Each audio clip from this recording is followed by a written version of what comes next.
والريحان فبأي آلاء ربكما تكذبان خلق الإنسان من صلصال كالفخار وخلق الجان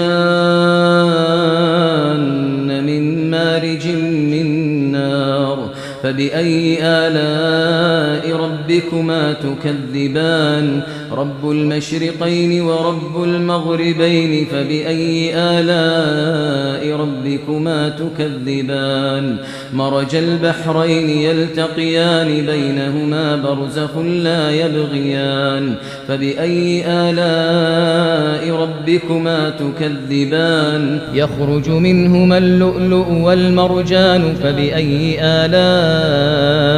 ربكما تكذبان وله الجوار المنشآت في البحر كالأعلام